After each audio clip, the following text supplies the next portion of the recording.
Hey, friend. So, for any new listeners, my name is Anaya T, and I am the host of Homegurl Podcast / creator of Homegurl Podcast. For my regular listeners, well, we've already been acquainted. So, get comfortable. Grab a drink. I already have one. Go grab a snack, because we're about to get into some things. All right. So, the topic of today's episode is overcoming body dysmorphia. Body dysmorphia, also known as BDD, body dysmorphic disorder, is a mental health condition in which you can't stop thinking about one or more perceived defects or flaws in your appearance. A flaw that appears minor or can't be seen by others, but you may feel ashamed, embarrassed, and anxious that you may avoid some social situations. Here are some symptoms. Being extremely preoccupied with a perceived flaw in appearance that to others can't be seen or appears minor. A strong belief that you have a defect in your appearance that makes you ugly or deformed. Belief that others take special notice of your appearance in a negative way or mock you. Engaging in behaviors aimed at fixing or hiding the perceived flaw that are difficult to resist or control, such as frequently checking the mirror, grooming, or skin picking. Okay, so I don't know about y'all, but that definitely entails what I had to go through when I was going through my BDD before I overcame it. Childhood was definitely a little wonky. And here's why. When I was growing up, I think before I hit puberty, I hit puberty at 12, if 13, one of the two. And when I hit puberty, before I had these and before I was thicker, I probably weighed 112 pounds max. And I was just I used to be one of them. I used to stuff my bra. And that was the most, just even thinking about that. But when I did hit puberty and I finally gained some breasts, your girl didn't know what she was up for at all. Because, back then, even now to this day, girls struggle with body dysmorphia due to the shows we used to watch. We were programmed into thinking that, oh yeah, if a girl out of the friend group on movies and Disney Channel on Nickelodeon, if the girl was thicker, she just had big breasts, or she was thicker than a average size 6 in a dress, or average size 2 or average size 4 in a dress, you were considered not appealing to society or obese. That's just what it was. And it was kind of like, dang. And the most people that get the most love is the ones that are of a skinnier nature. And there's nothing wrong with that. But it doesn't mean that I didn't have to grow to love myself because that's all I saw. So, let's go deeper into that. So childhood, I don't want to say people were hating on me, but it was definitely giving that. It was giving that. Only because, all of my siblings, the female relatives of mine that are around the same age as me, that are blood relatives, they are all older than me, but yet they're all small, and they were smaller than me back then. To this day, they're still smaller than me. And it was really hard growing up in the family and, in school when I was a little bit on the thicker side, especially after puberty, because that's when I'm in middle school and going into high school. And when I was in high school too. So I'm like, dang, I don't like this. I don't see nobody with some big boobies around here. And if it is, it's like a secret service. It's a small group of us. So it's almost like I was just like, what is going on? People were giving me backlash. I was definitely ostracized and put underneath a microscope because my flaws didn't depict everybody else's flaws that were around me. People judged me because of it. They made jokes describing me as too big on top, too chunky, shaped like a box. Their words, not mine. But it was really hurtful growing up, and I was just like, dang. You telling me this is my normal. Like, I really can't do anything with this. I can't do anything about this. It sucked. It literally sucked. So when that happened, you know, I had to basically grow to love myself, because I didn't realize until a little bit after puberty of how bad I internalized it. Not even a little bit after puberty. When I was 18, I'll put an age on it. I'll stamp it. When I was 18, I realized that I was definitely internalizing everything that I was dealing with internally and the things that was said to me. Like, if anyone that is listening to this podcast today and thinks that, oh, body dysmorphia, and whoever has it around them, they think, or they make an ignorant statement of saying, oh my gosh, it's harmless, like you're just doing too much. Shut up. The extremes that people will go through BDD or being body dysmorphic is crazy. Because I'll give you an example with myself.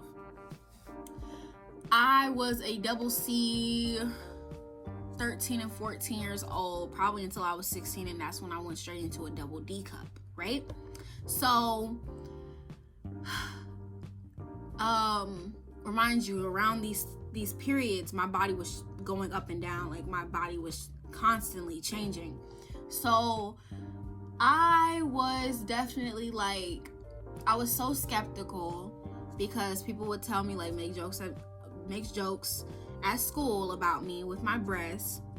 And, you know, I had people that were close to me that made jokes, even adults that made jokes about me and my body type and things around that nature, where I just felt like, dang, I gotta do something about this. Because this is not something you see every day. You don't see a whole bunch of girls with big breasts around here. There's a small group of us. When I was in middle school and high school, there was a group of us. I'm not gonna hold you, but it was definitely like something that I just was not feeling. I was like, what's going on, you know? So when that happened, you know, like how push-up bras push your breasts up. And sports bras, they don't necessarily suffocate, but they definitely push your breasts in for support. I would go 2 sizes down because I didn't want people to think that my breast was too big for my height, because I'm only 5'2". So, and I was 5'2" back then. I didn't want people to think that I was shaped like a triangle. That was a joke that was said to me several times. And I even use that joke now, but it was something that really kind of hurt me, because I was like, dang. So I would go and get a bra 2 sizes too small, because I didn't want people to think that I was shaped weirdly, and I wanted to make it seem like I was proportioned. So going back to the statements and the jokes of being made of me being shaped like a box, I would take it to another extreme, and I would go 2 sizes down in jeans as well, because I didn't want people to think that I was weirdly shaped. I already have big breasts, and then I have some skinny old legs and no hips. It's not giving. So I was just like, okay, I would go 2 sizes too small in jeans, and also get a very tight belt and wrap it around my waist and make it the tightest that it could be, so it would look like that I had some type of shape. So when people say, oh yeah, body dysmorphia is harmless, like, y'all are just anybody that says they have body dysmorphia, just go work out if you feel some type of way. You can definitely be active, but also there's stuff that people go through that internalize it, and it goes to an extreme where everything that they do is shaped around changing their appearance, because they felt like it wasn't common, or they felt like they couldn't be comfortable in their body. And I was one of those people. So there's that. So if you do feel that way and you make ignorant statements surrounding body dysmorphia or anybody being body dysmorphic, go suck a potato. Yeah, not a potato. But yeah, so how I overcame being body dysmorphic, it was changing my mindset mainly. Like, I got some stuff going on in my personal life where it made me make the conscious decision to love my body wholeheartedly. You have to basically like show up for yourself and be like, I'm going to take a stand, and I'm going to be the best version of myself, and I'm going to love me more than me trying to give it to somebody else and I don't even love me. You know what I mean? I can't do that. So I'm gonna love me, and that starts with loving the body that I'm in, loving my beautiful face, loving my hair, from my head to my toes, basically loving every part of myself and being unapologetic with it, because ain't nobody gonna love you like you. What did RuPaul say? Yeah, nobody's gonna love you like you. And in order for me to love me, I have to walk around with confidence. I have to be the best version of myself. I have to wear colors that make my skin pop and that make me feel like a baddie. So yeah, and just taking that in, and it was, I'm not gonna say it was just easy peasy. Because you know, certain triggers still linger because I'm still learning how to fully love myself. But I'm happy that I'm not where I was 100%. So it's all like how I said, it's all about mindset. You waking up and just saying to yourself, I'm gonna love me today. And this is where it starts. I'm not taking no shorts. So yeah. Also letting go of your triggers. It wasn't just something that it was like, oh, my appearance. It disrupted almost everything about myself, like the way I wanted to be perceived by other people, to the small extent of what I do that had nothing to do with my appearance. It was just that bad. So it's kind of like letting go of those triggers and saying, I'm gonna let myself flow the way that I want to flow. And if nobody likes it, I can't get mad, and I'm not going to be sad for being myself. You know what I mean?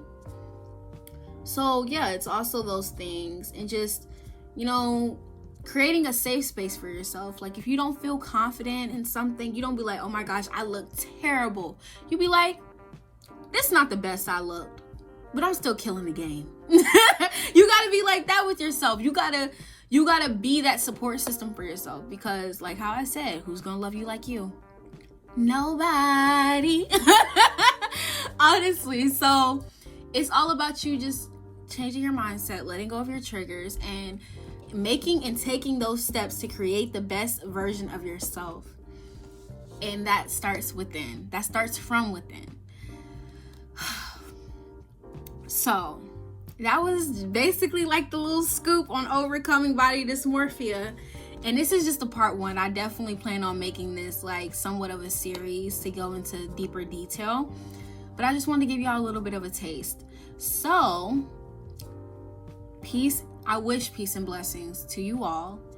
And please go pray, go touch some grass, do something that you know that you feel like you need to get out of your bed and do to help yourself grow and be the best version of you.